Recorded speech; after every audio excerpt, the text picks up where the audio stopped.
Orientação sexual e identidade de gênero. Qual a diferença? As questões de gênero estão cada vez mais fazendo parte das discussões. Mas será que as pessoas entenderam o que essas questões realmente significam? E as leis já foram adaptadas a essa realidade? O quanto você sabe sobre tudo isso? Questões de gênero é o tema do programa de hoje. Se liga que o Antenados está no ar.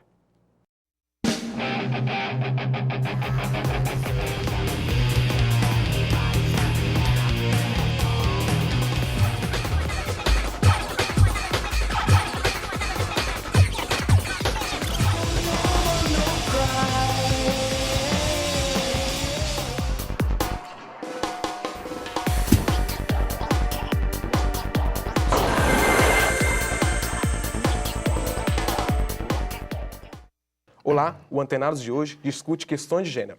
Para conversar com a gente sobre o assunto, eu recebo Luísa Cupiter, que é professora de filosofia, militante LGBT e feminista. Seja bem-vinda, Luísa. Obrigado. E para me ajudar a apresentar o programa, eu recebo Camila Rosa. E recebo também os alunos da Universidade São Judas, Vinícius, Luan, Mariana, Vitória e Larissa. Sejam bem-vindos. Obrigada. Para começar o programa, eu quero saber de vocês o que vocês entendem por transgênero. Uma pessoa que não se identifica com o seu sexo de nascença. É isso mesmo? Pode ser. De uma maneira geral, é isso, né? Uma pessoa transgênera é aquela que vai ser, ao nascer, ela é designada de um determinado sexo. A gente fala designado por quê? Né? Porque o discurso sobre o sexo também é uma produção cultural. Mas ao se enxergar determinado sexo, vai se entender que aquela pessoa vai se comportar dentro daquele gênero, né? Que corresponderia ao sexo com o qual ela nasceu. E essa seria a pessoa cisgênera. Já a pessoa transgênera é aquela que rompe, né, com essa linearidade, que seria obrigatória, que a gente chama de cisnormatividade. Vocês conhecem esses termos? Sim. Sim? E era isso mesmo que vocês esperavam? Sim. Eu sou gay e quando eu fui me informar mais sobre isso, eu não sabia que existia cisgênero e nem transexualidade, e eu fui me informar. Hoje eu me identifico como gay, cis, e também entendo pouco, né? Porque eu acho que tem muita coisa para aprender ainda referente à transexualidade. Luísa, qual a diferença entre identidade de gênero e orientação sexual? A orientação diz respeito ao desejo, não é? Já a questão de gênero, que é a transexualidade ou a transgeneridade, ela vai dizer respeito aos gêneros, seja masculino, feminino, ou, como a gente vê hoje em dia, a ruptura dessa binariedade do masculino e feminino, as pessoas não binárias, fluidas, etc. E o que vocês acham dessas questões de gênero serem tão abordadas atualmente? Eu acho importante porque ao longo dos anos cresceu muito o preconceito com as pessoas que não se identificam com o gênero dela, até com os LGBT mesmo. Essas pessoas sofrem violência física na rua. Então, eu acho que é fundamental esse debate, porque para outras pessoas terem até noção de que é uma coisa normal, sabe? Ninguém é anormal por não se identificar com aquilo que, vamos dizer assim, ela não quer ser, entendeu? Então, eu acho importante todo o debate na sociedade para a gente crescer intelectualmente, aprender até a respeitar as outras pessoas e, com isso, fazer um mundo melhor. Porque essa questão não acontecia antigamente, né? Ninguém falava sobre isso. Hoje em dia a gente tem mais liberdade para tratar disso e até se expor dessa maneira. A gente mostrar a nossa opinião e realmente, se for da nossa vontade, mudar de acordo com aquilo que a gente se identifica. Hoje em dia existe mais informação, né? Antigamente, quando não tinha internet, você não tinha representatividade na televisão. O gay era a chacota, o transexual era o travesti, né? Ele era sempre visto como pejorativo, né? Como fosse uma piada. Hoje em dia não, hoje em dia tem tanto os canais hoje, tantas informações que qualquer um pode se informar. Por isso que hoje acredito que seja mais comum numa mesa, qualquer conversa, ter mais esse debate. Isso é importante. Eu acho que, para mim, eu sou trans, então acho que a importância de se debater gênero é que, quando eu fui contar para minha mãe, a primeira pergunta que ela me fez foi: o que é isso? Porque ela acreditava e como muitas pessoas acreditam, que eu era homossexual. E para muitas pessoas para ali. E muitas pessoas que se identificam como trans, às vezes, por não ter a informação, não sabem que são trans, digamos assim.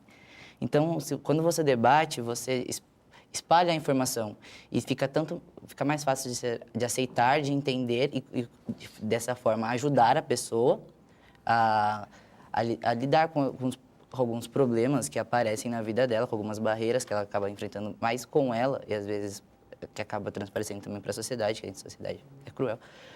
Então, acho que a importância de se debater sobre esses assuntos é para as pessoas saberem que existe.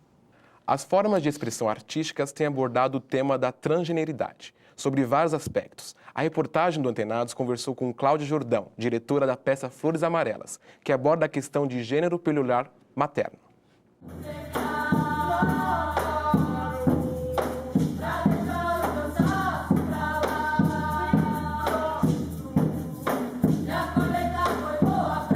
A ideia de produção do espetáculo, ela nasceu a partir de uma oficina de dramaturgia, na qual eu fazia parte, que discutia questões LGBT.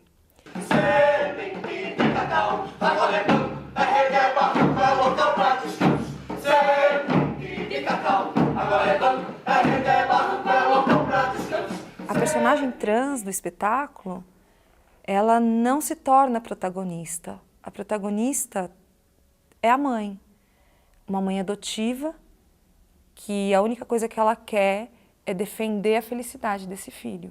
Eu tive contato com um documentário, que é um documentário já muito antigo, chama Meu Eu Secreto, da BBC, que fala sobre crianças transgêneras.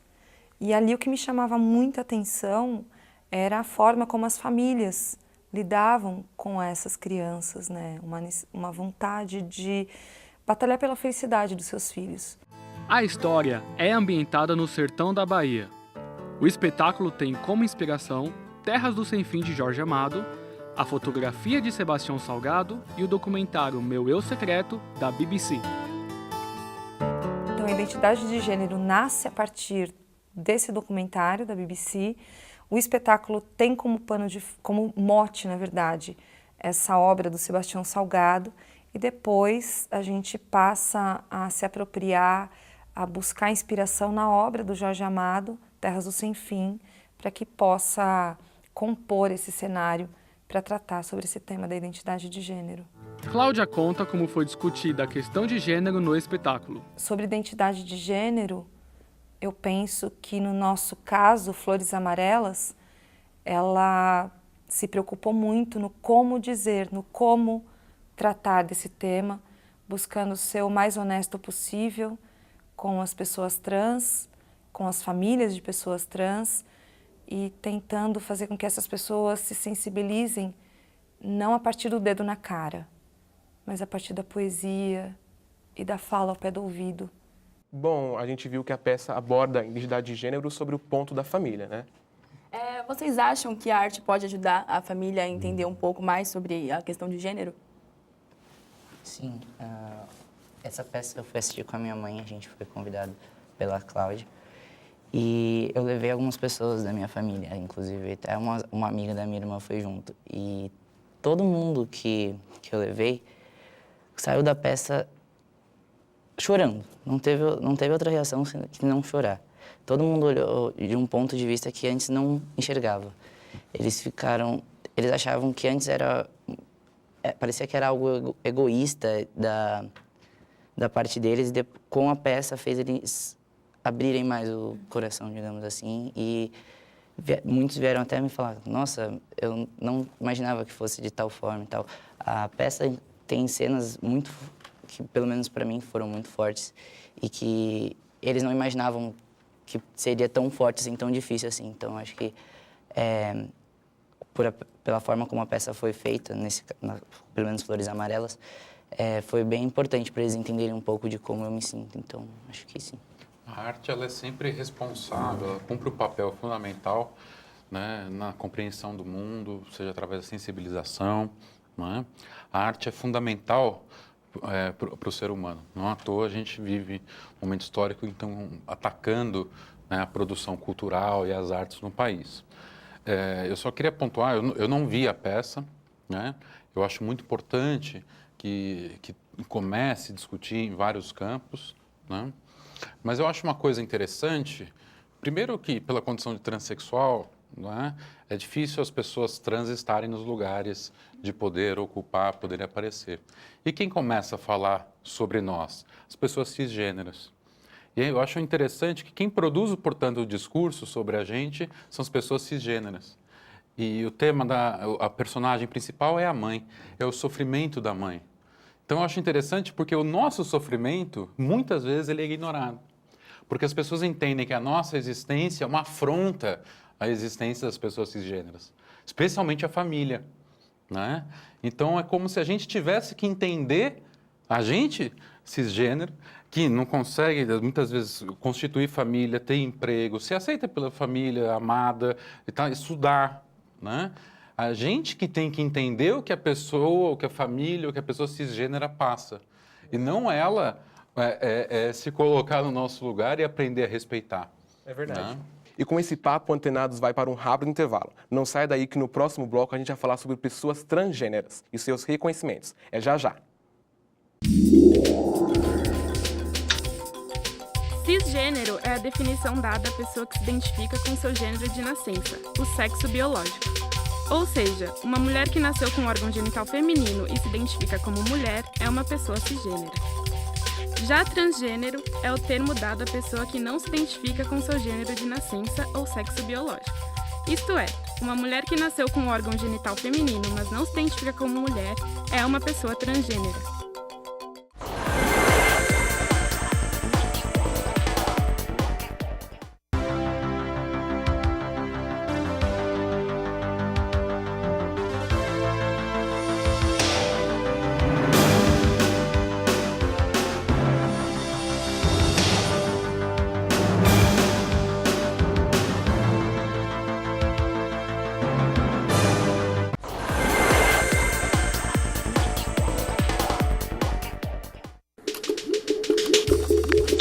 Desde 2008, o SUS, Sistema Único de Saúde, oferece a cirurgia para adequação do corpo de pessoas transgêneras. Mas a demora para a realização é uma queixa comum, porque a operação é realizada em apenas 5 estados do país e a espera pode levar em média de 10 a 12 anos. O Antenados está de volta e o tema de hoje é questões de gênero. Para falar sobre o assunto, eu recebo a Luísa Copiters. Luísa, foi difícil para você se reconhecer como mulher? O que é reconhecer como mulher? Sacaneei. Gente, é uma pergunta complicada, né? Eu acho que não é só reconhecer, né? É mais, talvez, a possibilidade de existir como tal, né? Porque você levantou uma coisa muito interessante antes, que eu vim de uma época que não existia internet. Então, o acesso ao conhecimento, né, era muito mais difícil.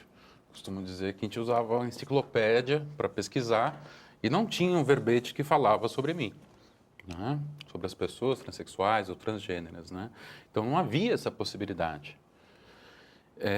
O que havia era sofrimento, era uma incompreensão, né? Então, quando você começa a ter acesso à informação, ver outras pessoas, ver essa possibilidade existencial, né? Aí você vai trilhando outros caminhos e se livrando das violências que a sociedade faz, né, a gente produzir contra a gente, né? Como o Luan, né, colocou, o problema da gente não é ser transexual, o problema é o que a sociedade faz com a gente. Né? Nossa dor não é por ser trans, nossa dor é por a sociedade excluir, ser violenta, marginalizar as pessoas transexuais. E você é professora de filosofia, né? Eu assisti Sim. uma palestra sua. Eu queria saber como você analisa essas questões atuais de transgeneridade no quesito da filosofia. É um debate muito importante no interior da filosofia. Inclusive, há uma espécie de uma disputa no sentido de entender o gênero como uma questão filosófica. Não é? Tem, aliás, um artigo de uma pensadora estadunidense chamada Judith Butler sobre essa questão, não é?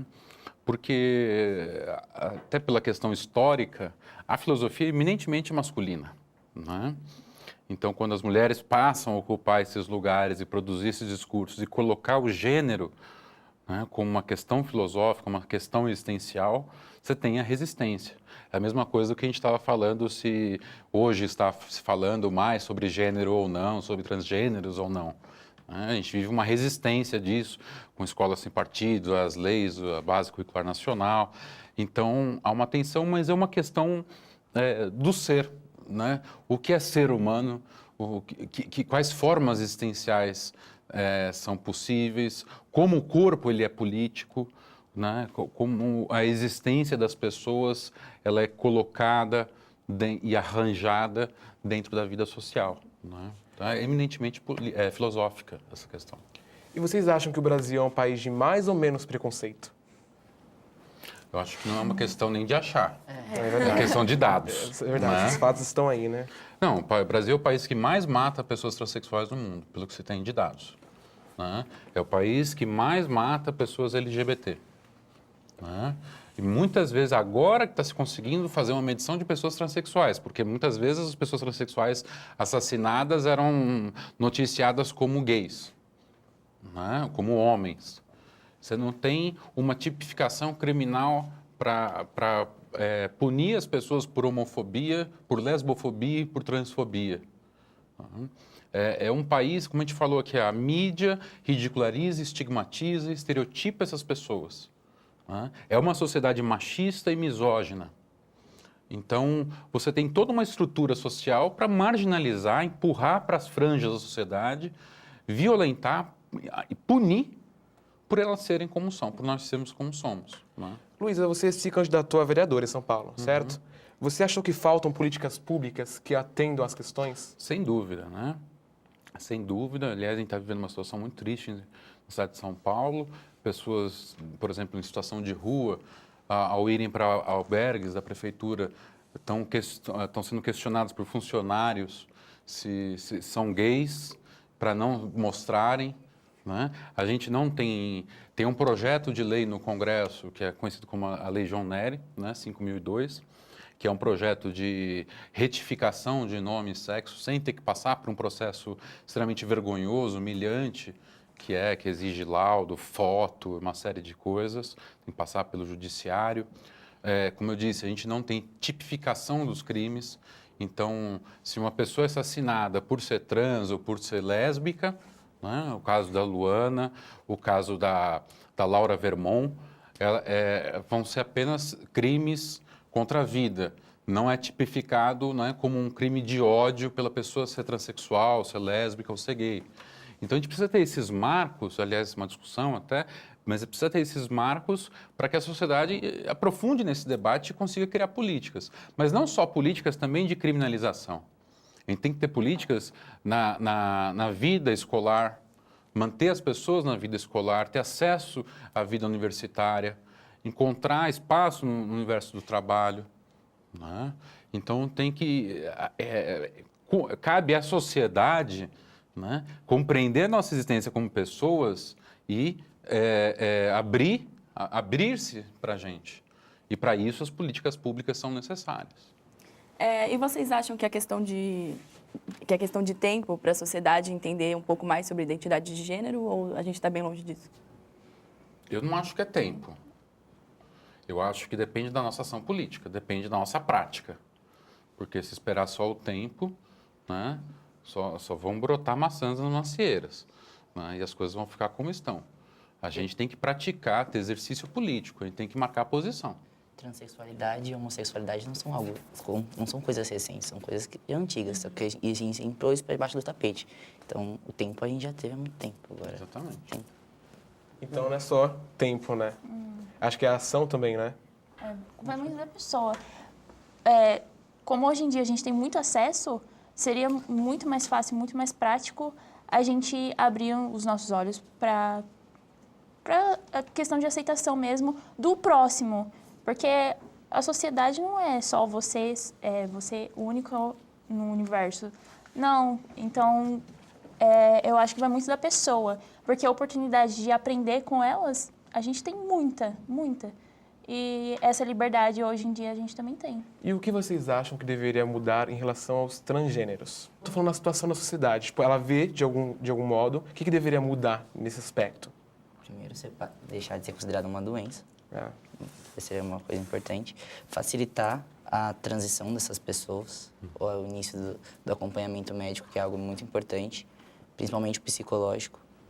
E tendo isso, acho que o resto vai caminhando. Eu acho que é importante também a gente combater essas práticas ideológicas conservadoras, reacionárias, como escola sem partido, né?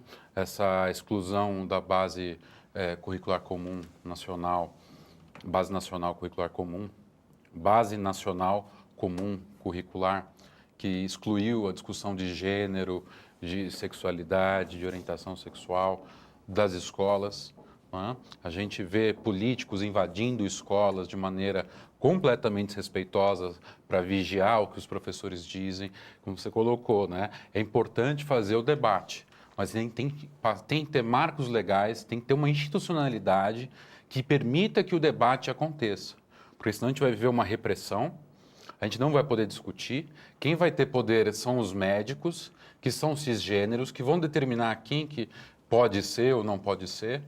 Né? A gente vê um avanço de um certo grupo religioso que eles sim se acham legítimos para poder discutir essas questões e nós não podemos, nos colocam como depravações, pessoas degeneradas, Se enfim. nós quiséssemos nos mutilar ao querer transgredir. Ou sair influenciando as Sim. pessoas, pregando igual eles fazem. Exatamente. Né? E a decisão deles depende da opinião deles. Então, se a opinião deles é uma opinião preconceituosa, eles não vão ser a seu favor, eles não vão ter uma visão profissional e te enxergar como um ser. Eles vão basear aquilo no que eles acreditam. Se eles acreditarem que você está errado, você vai estar errado para eles e não vai avançar no que você... Vai muito da pessoa, né? Sim.